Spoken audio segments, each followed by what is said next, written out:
Okay, so how can you set up a group of consumers and community members or members of patients and the public?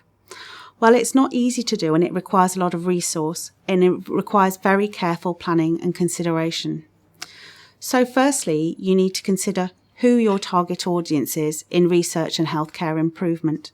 So think about your local communities, think about patients, think about carers, think about the end users of your research evidence. Who do you need to involve and how are you going to involve them?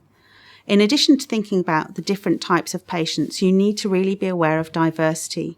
You don't want to hear all the same voices, so you need to try and make sure that the group advising you and working with you on your research project reflects the diversity of your local communities. Secondly, you need to consider resource. How are you going to fund the meetings that you're going to have? Are you going to have face-to-face meetings? Are you going to have Skype meetings? Are you going to have phone meetings? What will work for your communities? It might be convenient for you as a researcher to hold meetings in your place of work, in a university setting or in a hospital setting, for example, on a Wednesday afternoon at 3 to 5. But if you're doing that, are you excluding people who might be working full-time or have carer responsibilities or have to pick up children from school, for example? So you really need to think about how and when you're going to meet people and what's convenient for people you're involving, not necessarily what's the most convenient for you. Secondly, you need to think about payment. Are you going to offer them an honoraria? Are you going to offer them some money for their time they're committing to being involved in your research project? And if you are, where are these funds going to come from? We have a rule in the UK that no member of the public involved in our research or health research improvement should be without any funds, should be out of pocket for any involvement.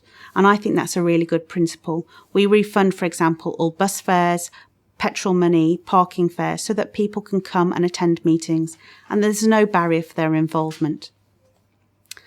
Thirdly, you need to think about training.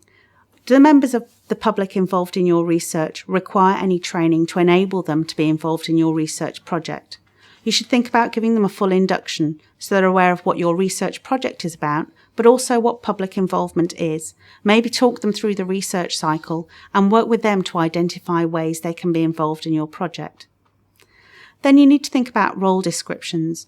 You need to discuss with each member of the public involved in your project what their role is going to be in the project and talk through them the expectations from the role, not just what you expect from them in terms of their contribution, but consider things like how many hours is this a month, what does this look like over a year.